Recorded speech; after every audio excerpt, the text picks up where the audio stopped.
네, 안녕하세요. 의학부 3학년 여러분. 네,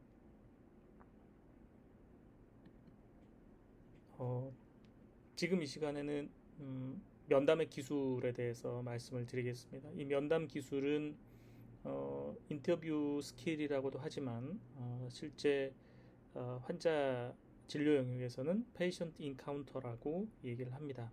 여러분이 CPX를 아마 처음이지만 해보셨듯이 어, 이 페이션트 인카운터는 어떤 목적에 따라서 다양하게 진행할 수 있습니다. 특히 어, 여러분이 흔히 생각하시는 환자가 어떤 증상을 호소해서 치료를 받기 위해서 또는 처방전을 받기 위해서 오는 어떤 첫 번째 면담 이런 상황도 있고요. 또 환자와 면담하는 목적은 여러 가지 치료 과정에 대한 경과에 대한 상의를 하는 부분도 있고 또 어떤 치료 방법을 선택하는 부분도 있고 어떤 뭐 술기 처치 과정에서 상담하는 경우도 있고요. 또는 나쁜 소식을 전하는 경우도 있고 그래서 목적에 따라서 사실 면담 상황은 굉장히 다양합니다. 이 면담 상황의 목적에 따라서 사실은 이 스킬들은 다 다양하게 있습니다. 다만 제가 오늘 소개해드릴 페이션트 인카운터 스킬 중에 가장 기본이 되는 어, 환자가 증상을 호소하고 왔을 때 그 증상에 대한 어, 문제 해결을 위한 접근, 흔히 여러분이 1차 의료기관에서 경험하시게 되는 어딘가 몸이 불편해서 선생님을 찾는 그런 상황을 그때 사용하는 기법에 대해서 말씀을 드리겠습니다. 그리고 이 페이션트 인카운터라고 하는 것은 사실은 어, 의사로서 평생 환자를 보면서 조금 조금씩 변화되고 완성되어 가는 스킬 중에 하나입니다. 어떤 정해진 종착점이 있는 게 아니고 이건 끊임없이 의사 개개인마다 자기 스타일을 만들어가는 하나의 여정이라고 할 수 있습니다. 그래서 오늘 여러분에게 소개해 드리는 하나의 그 스킬은 아주 기본적인 것이고 여러분이 이것을 너무 교과서적으로 경직되게 적용하기보다는 여러분들이 앞으로 어, 면담에 있어서 이런 기본 원칙이라는 것을 이해하고 그것들을 적용해 보면서 본인이 체득하게 되는 다양한 어떤 어, 노하우들 이런 부분들이 이렇게 더해지면 비로소 이제 자기만의 어떤 스타일이 생긴다 이렇게 말씀을 드릴 수가 있겠습니다. 그래서 여러분 제가 오늘 소개해드리는 패션 인카운터의 지침은 흔히 의과대학에서 보편적으로 지금 통용되고 있는 음, 지침을 소개해 드리겠습니다. 어, 보통 여러분이 이제 문헌을 찾게 되면 이렇게 캘거리 캠브리지 가이드라인이라는 명칭으로 찾으면 어, 웹에서 굉장히 많이 다양한 버전이 있을 텐데요. 어, 거의 내용은 대동소이하고 조금씩 설명하는 방식이 조금 달라서 다른 것들을 볼 수 있을 겁니다. 음, 또한 여러분이 향후에 CPX라는 수행 능력에 대한 학습과 평가를 임할 때 기본적으로 적용할 지침이기도 합니다. 네, 그래서 오늘 제가 이 가이드라인에 대한 개념 설명을 간단하게 드리겠습니다. 이 역시 여러분이 제가 설명하는 약 30분가량의 설명을 들으시고 나머지 시간 동안 이 내용을 본인이 면담을 할 때 어떤 식으로 연습해 볼지 문구나 자기만의 어떤 표현 방식을 한번 생각해 보시면 좋겠습니다. 그리고 이거를 암기를 해서 사실 면담할 수 하기에는 좀 어렵습니다. 이걸 수차례 연습하면서 결국은 자기만의 것으로 이렇게 만들어가는 게 필요합니다. 모쪼록 여러분이 당장 블ог 강의 동안에 표준화 환자를 이용한 면담을 반복적으로 뭐 할 수 있는 기회는 없겠지만, 여러분이 주위에 가족들이라든가 지인들에게 증상에 대한 자문을 할 때는 가능하면 이런 방식의 면담을 떠올리면서 접근해보는 것도 좋은 경험이 될 것 같습니다. 일단 큰 영역부터 말씀을 드리겠습니다. 여기 보시면 Initiating the Session입니다. 다시 말하면 어떤 증상 또는 어떤 불편함을 가지고 의사를 찾았을 때 시작하는 면담에 있어서 첫 번째 구성되어야 될 요소들이 있습니다. 그건 뭐냐면 라뽀의 시작입니다. 그리고 환자가 의사를 찾은 그 이유에 대한 명확하게 그 이유를 특정하는 겁니다. 그래서 보시면 환자가 처음 왔을 때 환자 역시 낯선 의사일 거고 본인의 불편감에 대한 어떤 불안도 있을 거고 여러 가지 감정이 낯설고 불편한 감정이 있을 거예요. 그런 관계를 아주 편안하게 시작하기 위해서 몇 가지 라포 형성, 다시 말하면 관계 형성의 스킬들이 있습니다. 그 중에 이제 기본적인 게 인사를 하는 거죠. 그리고 자신을 소개하고 오늘 어떤 부분을 면담을 할 거다, 이런 부분도 설명을 하고, 환자의 어떤 불편한 부분에 있어서 관심을 갖는 게 필요합니다. 다시 말하면 환자가 진료실을 들어올 때 걷는 게 불편하게 들어왔다면 그 부분에 대해서 충분히 관심을 표현해야 됩니다. 뭐 오시느라고 굉장히 고생하셨을 수 있다, 힘드셨을 수 있다, 이런 부분. 그 다음에 환자가 왔을 때 안녕하세요, 네, 저는 의사 누구입니다, 오늘 저는 정형외과사 누구 또는 뭐 수련이 누구 아니면 전공이 누구입니다, 이런 부분들, 이런 부분들을 조금 소개하는 것이 상대방에게는 신뢰감을 주면서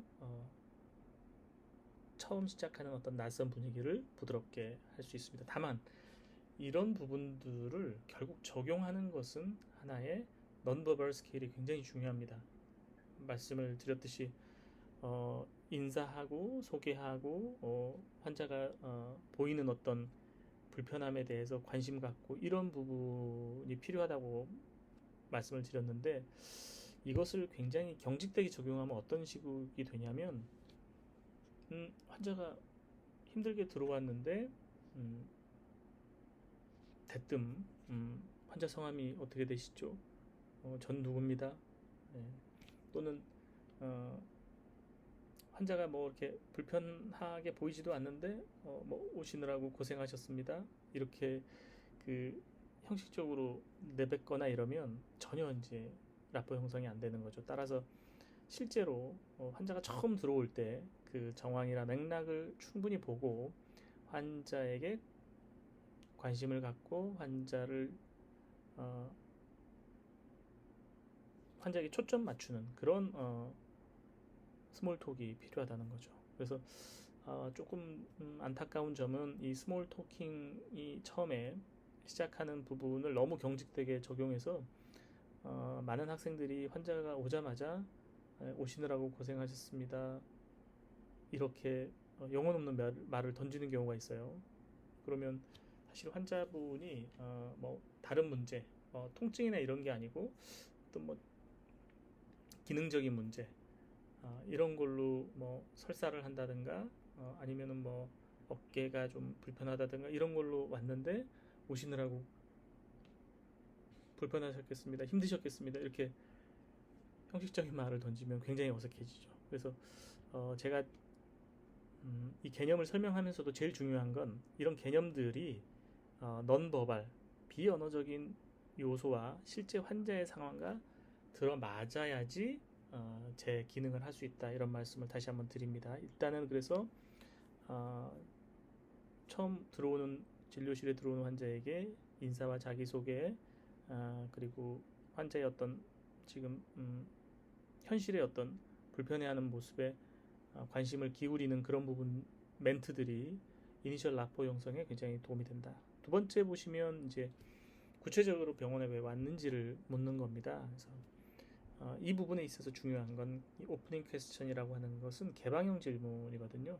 예를 들면 환자가 배를 만지면서 왔다고 해서 배가 아파서 오셨어요? 이렇게 묻는 것보다는 어디가 불편해서 오셨어요? 라고 묻는 게 더 바람직하다, 이런 말씀을 드립니다. 왜냐하면 대개는 환자들이 자신의 문제를 표현하고 싶어 하는 경우가 많습니다. 네. 그래서 개방형 질문이 항상 환자의 문제를 파악하는 데 있어서 첫 출발이다, 이렇게 말씀을 드리고, 그 다음에 환자의 말을 주의 깊게 듣는 게 필요합니다. 환자가 하는 말을 갖다 끊고 그러는 것도 굉장히 도움되지 않아요. 예를 들면 환자가 어디가 불편해서 오셨습니까? 어제부터 배가 아프고 뭐 토하고 이러는데, 딱 끊고 배가 아프시다고요? 이전에 그러신 적 있으세요? 뭐 이렇게 묻는다든가, 이런 건 굉장히 바람직하지 않다. 그래서 환자가 병원에 오게 된 이유는 가능한 개방형으로 병원에 어떻게 해서 오게 되셨는지, 뭐가 불편해서 오셨는지를 묻고, 충분히 환자가 자신의 병원에 온 이야기를 할 수 있도록 시간을 확보하는 게 좋습니다. 네, 여기 마찬가지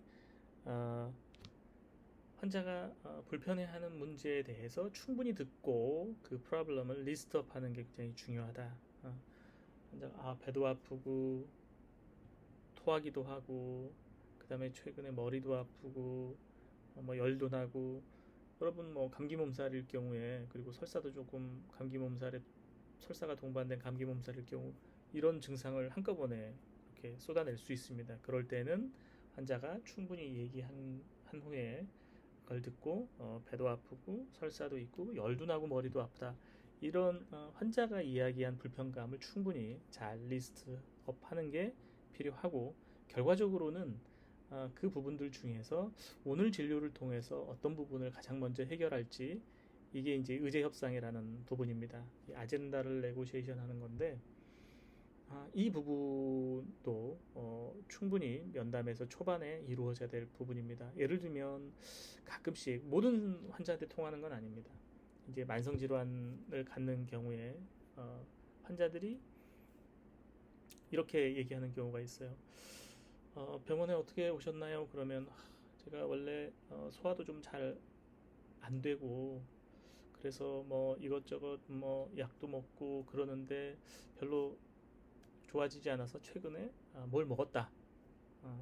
좋다는 걸 먹었는데 그 뒤부터 조금 안 좋은 것 같다. 뭐 이런 얘기를 초반에 합니다. 그러면 뭐 소화가 안 되고 뭐가 안 좋은 것 같다, 이렇게만 프로블럼을 인식하기 쉬운데, 사실은 쭉 듣다 보면 환자들이 조심스럽게 이렇게 꺼내는 경우가 있어요. 최근에 이렇게 뭐 몸도 안 좋고 사실은 그런데 성기능이 많이 떨어진 것 같아요. 이렇게 결국 병원에 찾아온 이유를 둘러둘러서 이렇게 나중에 이렇게 꺼내는 경우도 있고, 어떤 경우는 의사 선생님이 조기에 방해를 해서 인터럽을 시키면, 예를 들면 뭐 소화가 안 돼서 약을 먹고 그래도 안 좋다, 이렇게 이야기할 때쯤 돼서 바로 인터럽을 하고, 그래요? 소화가 안 돼서 오셨군요. 그 다음부터 이제 소화 안 된 거를 갖다 쭉 물어보게 되는 경우도 종종 있습니다.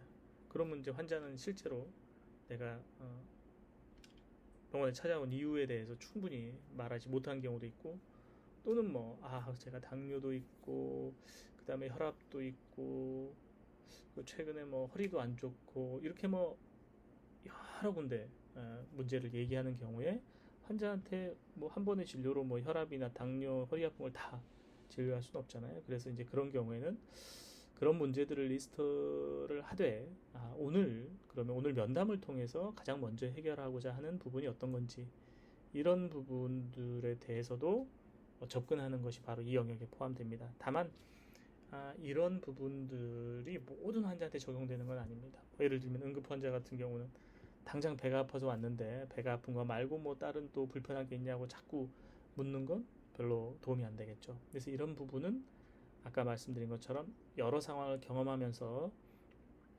다양하게 변형해서 적용할 수 있다. 그 부분을 말씀을 드리고요. 그 다음으로는 이제 구체적으로 오늘 면담을 통해서 해결해야 될 의제가 설정이 됐다면 그 다음부터는 그 의제 문제를 해결하기 위한 거기에 필요한 이제 정보를 얻는 겁니다. 이 gathering information이라고 하는 건데 결국은 이제 이것저것 병력 청취를 하는 거죠. 이때 중요한 것은 환자의 어떤 유의미한 경험들, 본인이 겪었던 부분을 빠짐없이 이야기할 수 있도록 하는 대화 스킬이 굉장히 중요합니다. 여기서 보시면 환자가 멈추지 않고 충분히 자기의 경험을 얘기할 수 있도록 인커리지도 해주는 게 필요합니다. 예를 들어서 본인이 어떤 이상이라고 생각한 부분을 얘기할 때는 거기에 공감을 하면서 그리고 고개도 끄덕이면서 자기의 이야기를 더 자세하게 할 수 있도록 도와주는 게 필요한 거죠. 그리고 나서 질문을 통해서 환자가 얘기하는 부분을 좀 더 명확하게 하는 게 굉장히 도움이 됩니다. 예를 들면 환자 같은 경우는 모호한 얘기를 할 수가 있거든요. 그런 부분을 토했다 그러면 토하셨군요. 혹시 토하셨을 때 뭐 색깔은 어떠신가요? 또는 뭐 구토는 몇 번 하셨나요? 이런 식으로 환자가 얘기하는 거를 좀 더 구체화하는 방식의 질문을 하면 됩니다. 듣는 것도 굉장히 중요하고 말한 것처럼 여러 가지 넌버벌 스킬을 이용해서 환자에게 이야기를 잘 할 수 있도록 하는 것도 굉장히 중요하다. 그리고 이제 이 픽업이라고 하는 것은 실제로 환자가 이야기한 어떤 제스처라든가 표현하는 다양한 표정, 감정의 어떤 변화 이런 것들에 대해서 캐치업을 잘 해야 됩니다. 그리고 환자가 그런 부분에 있어서 어떤 표현을 할 때는 그 부분을 좀 더 파고드는 구체적인 질문을 하는 게 필요하고요. 주기적으로 요약하는 것도 필요합니다. 이 주기적인 요약이라는 부분은 환자가 머리에 아픈 거에 대해서 쭉 얘기했다면 환자분이 두통에 대해서 며칠 전부터 생겼고 어느 부분이 어떤 양상으로 아프고 그때 동반되는 증상이 어떻던 부분이었다고 말씀하셨는데 그 외에 더 하실 말씀이 있냐 또는 제가 이해한 게 맞느냐 이런 식으로 확인하면서 환자의 이야기를 덩어리 요약해 주는 게 굉장히 필요하다. 왜냐하면 나중에 의사가 받아들인 정보와 실제 환자가 얘기한 정보가 불일치해서 추론에 있어서 결과에 문제가 생기는 경우도 종종 있습니다. 그래서 그런 부분들 고려해야 되고 사용하는 뭐 용어나 질문 같은 경우 굉장히 쉽게 사용을 해야 될 겁니다. 그리고 또한 환자가 여러 가지 증상을 얘기할 때는 가능한 시간적 순서대로 배열을 해서 환자에게 재확인하는 이런 부분이 나중에 추론에 굉장히 도움이 됩니다. 그리고 여기 보면 이제 환자의 관점을 이해하는 데 도움이 되는 것. 다시 말하면 환자가 어떤 증상이나 질병을 경험할 때 자신만의 어떤 질병 기전이 있는 경우가 있어요. 뭐 모든 환자가 그런 건 아니고 다시 말하면 내가 왜 이런 증상이 생기게 됐는지에 대한 어떤 나름대로의 어떤 스토리를 머리에 갖고 있거나 또는 내가 이제 이 증상으로 인해서 걱정하는 거, 그다음에 우려하는 거 또는 뭐 오늘 진료를 받으러 오면서 어떤 기대를 했는지 다시 말하면 뭐 피 검사나 여러 가지 뭐 CT, MRI까지 찍고 싶어서 왔는지 아니면 오히려 반대로 그런 여러 가지 검사가 굳이 필요하지 않다는 말을 듣고 싶어서 왔는지에 따라서 환자와 의사결정하기 달라지거든요. 그래서 그런 환자의 관점에 대한 충분한 파악하는 게 굉장히 필요하다. 그리고 역시 환자에게 본인이 질병 또는 증상을 경험하면서 느끼는 감정을 충분히 표현하도록 노력하는 게 필요하다라는 부분입니다. 그 다음에 이제 큰 카테고리로 보면 이 providing structure라고 하는 것은 되게 면담을 하다 보면 이것저것 중구난방으로 이렇게 물을 수가 있습니다.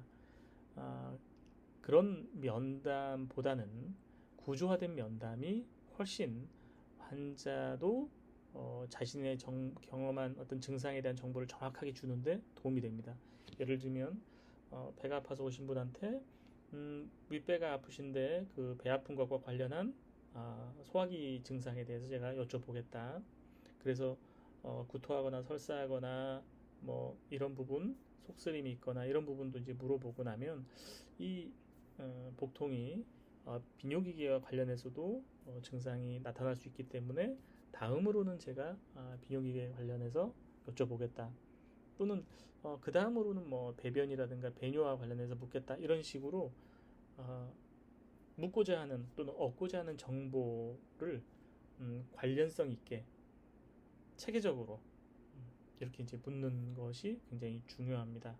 예를 들어 배가 아파서 배가 아픈 거에 대해서 묻다가 그 다음에 뭐 혈뇨에 대해서 묻다가 또 머리 아픈 거에 대해서 묻다가 이렇게 이제 증상이 연관성 없는 그런 방식으로 중구난방으로 물으면 실제 환자도 본인이 경험한 어떤 증상에 대해서 몰입하지 못하고 잘못된 정보를 주는 경우가 있습니다. 따라서 이렇게 면담할 때는 환자가 체계적으로 질문을 함으로써 답변을 잘할 수 있도록 구성하는 것도 굉장히 중요합니다.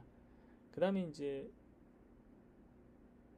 릴레이션십을 이제 만드는 건데 이거는 아까 처음 면담을 시작할 때 인사하고 소개하고 그 다음에 이제 스몰 톡을 한다고 말씀을 드렸는데 이 부분에 기술된 면담의 릴레이션십 빌딩은 주로 이제 정보를 얻는 과정에서 필요한 부분입니다. 다시 말하면 면담을 쭉 해 나가는 과정에서 non-verbal 커뮤니케이션을 굉장히 잘 해야 된다. 여기 보시면은 아이 컨택이라든가 표정이라든가 그다음에 자세라든가 목소리 톤이라든가 예를 들면 한 가지 보통 우리가 이제 차트를 쓰거나 뭐 컴퓨터에다가 입력하고 그럴 때 대개는 이제 몸은 컴퓨터를 보고 있고 환자를 얘기 들을 때는 고개만 까딱해서 질문하고 듣고 그렇다고요 이렇게 하는 경우가 있어요. 예를 들면 뭐 넌버발 큐에서 보면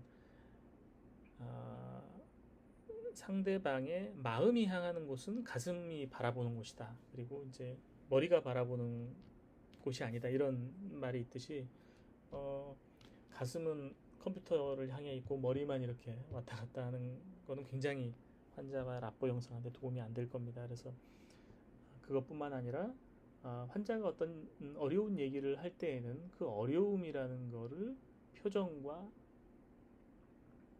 비언어적인 요소를 이용해서 공감하는 부분을 충분히 표시해줘야 환자분이 그 증상에 대해서 충분히 더 말할 수 있겠죠. 목소리 톤이라든가 또는 뭐 볼펜을 막 돌리고 있다든가 이런 산만한 부분 이런 부분들이 굉장히 릴레이션십을 방해합니다. 그래서 여기 나온 것처럼 적절한 넌버벌 스킬을 사용해야 되고 그 다음에 이제 디벨롭 라보에 보시면 관계를 발전시키기 위해서 필요한 기술들이 언급되어 있습니다. 이건 뭐냐면 실제로 환자들이 어떤 답변을 했을 때 그거에 대해서 판단적인 얘기를 하는 경우가 있어요. 뭐 환자가 얘기하는 거에 대해서 그건 잘못됐다든가 이거 그러시면 안 됩니다. 이렇게 환자를 판단하는 옳고 그름이나 또는 선과 악처럼 이렇게 직접적으로 판단하는 답변을 하는 건 굉장히 좋지 않습니다. 왜냐하면 환자도 그게 약을 안 먹는 게 약을 빠뜨리는 게 본인한테 좋을 거라고 생각하지는 않아요. 그럼에도 불구하고 피치 못한 상황 때문에 그렇게 됐다면 그런 부분을 충분히 공감하는 게 필요하다는 겁니다. 그래서 환자가 느끼는 어떤 경험이라든가 환자가 느끼는 감정 이런 거를 너무 의료인의 어떤 지식적인 측면에 있어서 평가를 하거나 이런 건 도움이 되지 않는다. 이 문구가 있는 거고요. 그 다음에 가능한 한 이제 환자의 관점, 환자가 생각하는 부분, 충분히 그럴 수 있는 부분으로 받아들여서 대화를 해야 된다. 예를 들면 충수염이 의심되는 환자인데 수술이 필요할 수도 있다 이런 설명을 하는데 환자가 뭐 수술하면 안 돼요? 이런 말을 할 수도 있죠. 환자는 일반인이고 의학적 상식이 없으니까. 그리고 수술이라는 것들에 대한 뭐 막연한 두려움 때문에 그래서 뭐 수술하지 않고 나을 수 있을까라고 그냥 그런 마음에서 던지는 말인데 그 말을 듣고 아니 맹장염인데 수술 안 하면 어떻게 하겠다는 겁니까? 그러면 죽어요. 이렇게 답변하는 거 이거 굉장히 부적절한 거죠. 그런 부분입니다. 그래서 가능한 한 환자가 생각하거나 표현하는 부분에 있어서 어, 지지하고 이해하고 공감해라. 그리고 가능한 한 어떤 불편한 이야기를 해야 되거나 민감한 이야기를 해야 될 때는 그 부분에 대해서 굉장히 섬세하게 문제를 다뤄라 이런 거죠. 뭐 어떤 성적인 문제라든가 어떤 개인의 프라이버시에 대한 질문을 할 때에는 조심스럽게 환자에게 불쾌하지 않도록 접근하는 게 이제 필요하다는 겁니다. 그런 것들이 다 이제 환자와의 관계를 만들어가는데 굉장히 중요한 부분이다 이런 말씀을 드리고요. 그 다음에 이제 involving the patient라고 하는 건 주로 이제 치료에 대한 논의를 할 때 들어가는 겁니다. 왜냐하면 어떤 치료를 선택할지 가능한 환자의 의견을 반영하기 위해서 사용하는 부분입니다. 그래서 구체적으로 어떤 문제를 해결하기 위해서 치료하기 위해서 어떤 목표가 필요한지 충분히 환자에게 이해시키고 나서 그 다음에 그 목표를 이룰 수 있는 치료 방법에 대해서 논의하는 게 굉장히 필요하다는 거죠. 환자가 충분히 이해하지 못한 상황에서 치료 방법들을 그냥 경우의 수처럼 나열만 해놓으면 환자는 어떤 방식으로 선택할지 전혀 참여할 수가 없습니다. 그래서 그 과정에서 충분히 치료 과정에 참여를 선택의 의사결정에서 참여를 시키려면 의사가 생각하고 있는 또 목표하고 있는 어떤 방향 그리고 실제로 구체적인 어떤 치료 방법에 대한 설명 그런 것들을 충분히 쉽게 설명을 하는 거죠. 그리고 뿐만 아니라 신체 진찰을 하거나 이럴 때도 환자의 참여를 충분히 고려해서 해야 됩니다. 예를 들면 제가 복부 진찰을 하거나 흉부 진찰을 하거나 뭐 폐음 또는 뭐 심음 청진을 하려고 할 때도 보통 우리가 뭐 의사니까 당연히 진찰하겠습니다 하면은 되는 걸로 생각하지만 환자분들은 마음의 준비가 안 돼 있는 경우도 있어요. 그래서 실제로 배 진찰하겠습니다 하고 배를 옷을 올리면 굉장히 그거 당황하는 분도 있고 특히 이제 여자분들 같은 경우는 가슴을 노출해야 된다거나 이런 경우에 굉장히 당황하는 경우가 있습니다. 그래서 이런 부분도 환자에게 어떤 진찰이 왜 필요하기 때문에 이런 진찰을 어떻게 하겠다. 그래서 진찰하는 목적과 진찰이 어떤 식으로 이루어질지 그 과정을 말씀을 드리고 괜찮겠냐 이렇게 동의까지 구한다면 가장 완벽하게 환자의 참여를 보장하는 겁니다. 그래서 여러분도 앞으로 신체 진찰할 때는 뭐 당연히 신체 진찰은 의사가 하는 거라고 여기기 쉽지만 환자를 참여시키는 신체 진찰은 그런 부분을 사전에 미리 설명을 하고 왜 하는지 또 어떻게 하는지 그리고 그 과정에서 환자가 협조를 필요로 하는 부분을 정중하게 동의를 구하는 것이 꼭 필요하다 이렇게 말씀을 드리겠습니다. 그리고 이제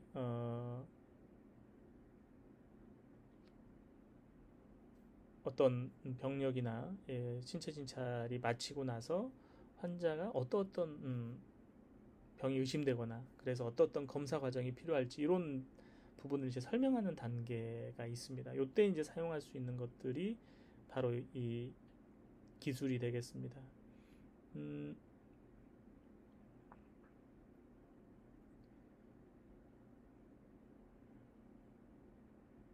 여기 보시면은 이제 몇 가지 설명이나 플래닝에 있어서 사용하는 기술들을 언급해 있습니다. 이 providing correct amount of type of information인데 요 부분들은 어떤 의미냐면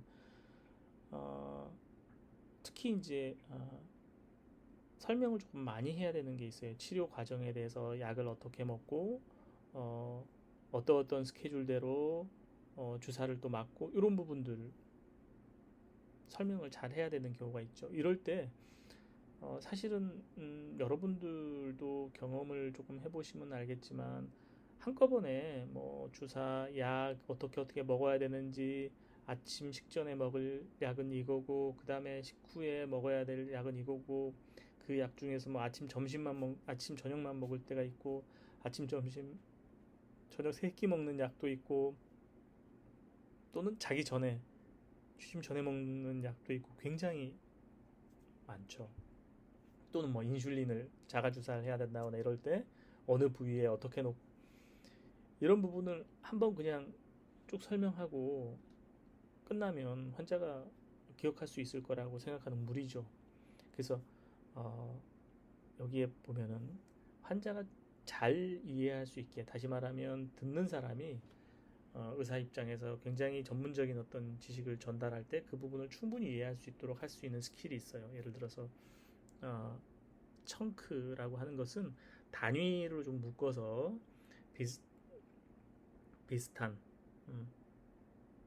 단위로 묶어서 설명을 한다는 거. 예를 들어서 숫자 뭐 1, 2, 3, 4, 5를 갖다가 한꺼번에 쫙 얘기하기보다는 1, 2, 3 하나 얘기하고 그다음에 4, 5, 6 이렇게 묶어서 얘기한다든가 그다음에 얘기하고 나서 이해했는지 꼭 확인하는 부분이라든가 그리고 이제 환자가 충분히 이해했는지 확인하기 위해서 또 사용하는 기술들이 있습니다.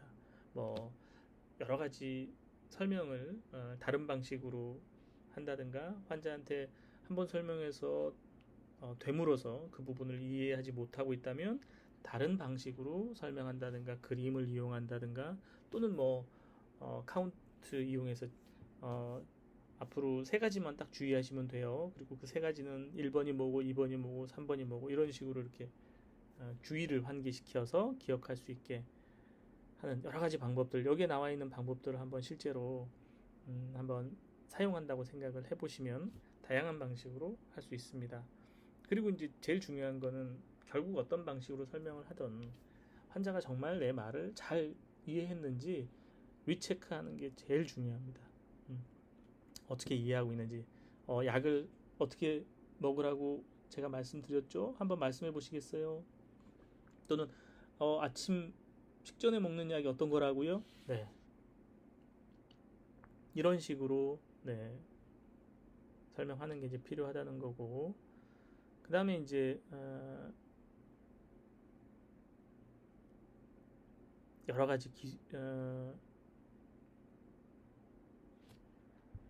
환자와 정보를 공유하기 위해서 또 환자의 관점을 반영시키는 그런 부분들 이 부분들은 마찬가지로 어떤 치료 방법을 선택할 거냐 하는 것은 환자의 처한 위치에 따라서 뭐 여러 가지 경제적인 부분, 가족과 가정의 어떤 가족 간의 문제 또는 뭐 누군가 간병을 할 사람이 있냐 없냐에 따라서도 굉장히 달라질 수 있어요. 그래서 그 환자가 가능하고 환자가 할 수 있는 그 방법을 상의하기 위해서는 환자의 여러 상황들 입장을 충분히 여기서 파악하는 게 중요하다.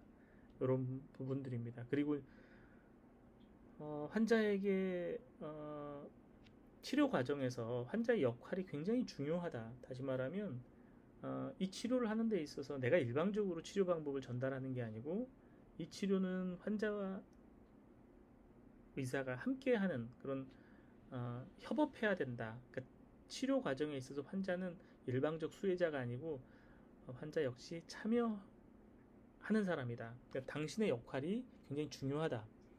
약을 먹는다 하더라도 내가 주는 대로 먹으면은 나 이런 게 아니고 제가 치료할 수 있는 약 처방은 이러이런 부분을 처방을 해드렸는데 환자분이 결국은 잘 드셔야 된다.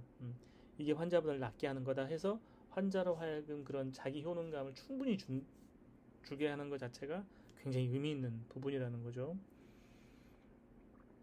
그런 부분들을 요 문구를 보시면 이해할 수 있을 겁니다. 그래서 환자의 어떤 역할에 대해서도 격려하고 또 환자의 어떤 신념이라든가 느낌 이런 부분들도 잘 파악해서 어, 접근하는 게 굉장히 중요합니다. 뭐 아주 뭐 흔한 사례는 아니고 경우에 따라서 종교적인 문제 때문에 치료 방법의 선택에 굉장히 영향을 미치는 경우도 있거든요. 그래서 그런 선택을 하게 되는 감춰진 어떤 이유라든가 이런 부분들 잘 접근하고 다루는 것이 중요합니다. 그리고 이제 의사결정을 해서 어떤 계획을 세울 때 함께 계획을 세우는 것도 필요하다. 어떤 치료 과정 또는 치료 방법을 선택하는 것뿐만 아니라 같이 의사결정, 공유 의사결정하는 것은 앞으로의 향후 계획을 세우는데도 굉장히 중요하다. 그래서 이제 앞으로 어떤 방식으로 치료를 끌어갈 건지 이런 부분들 그 과정에서의 어떤 딜레마 이런 부분들도 충분히 환자와 나누는 게 좋고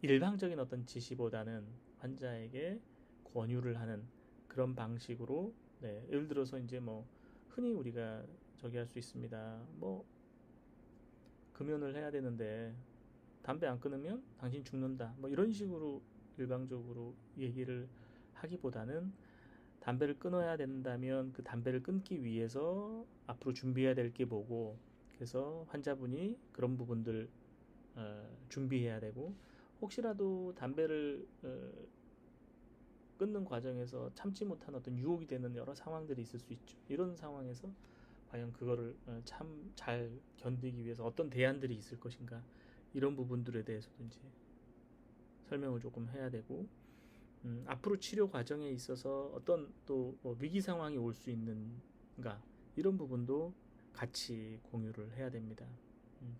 그래서 굉장히 치료 과정을 계획하는 거에 있어서도 환자의 참여를 확보하는 게 중요하다. 그래서 뭐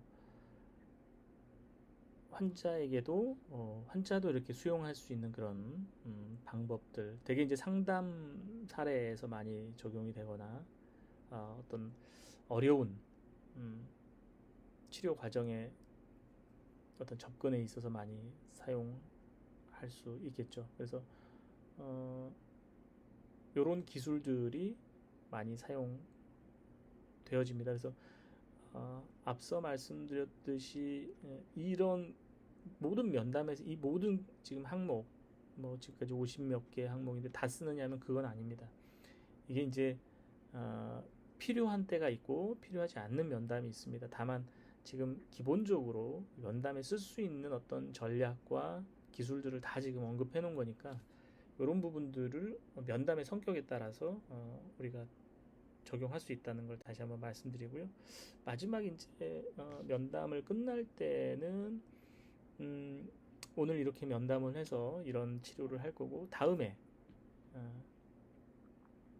오시면은 어떤 부분을 하겠다.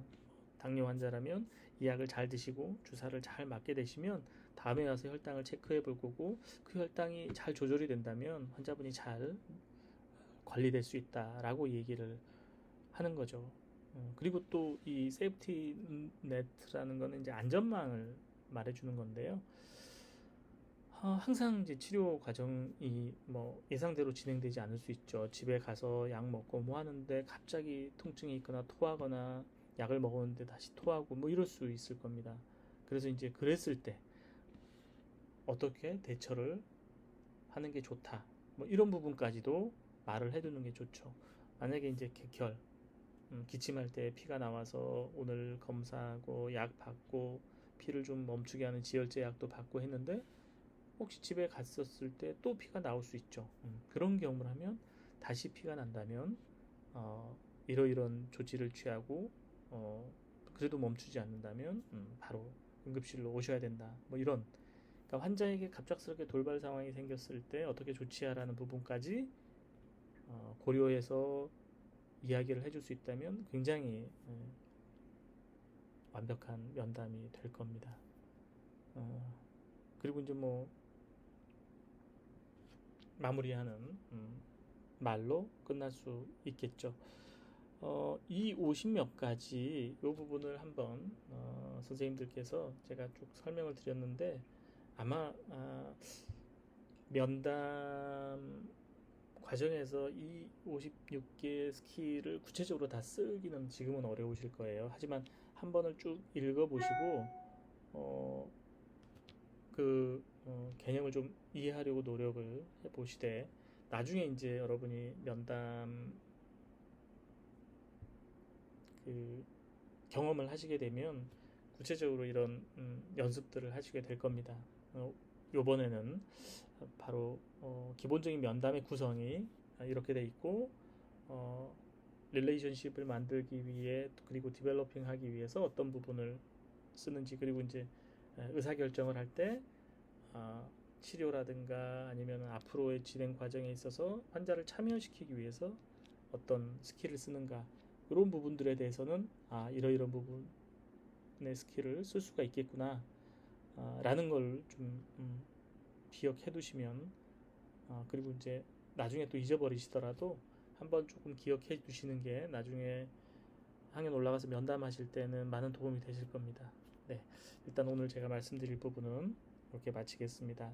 나머지 시간 동안에 여러분들이 한번 한 줄 한 줄 한번 자세히 한번 들여다보시면 되겠습니다.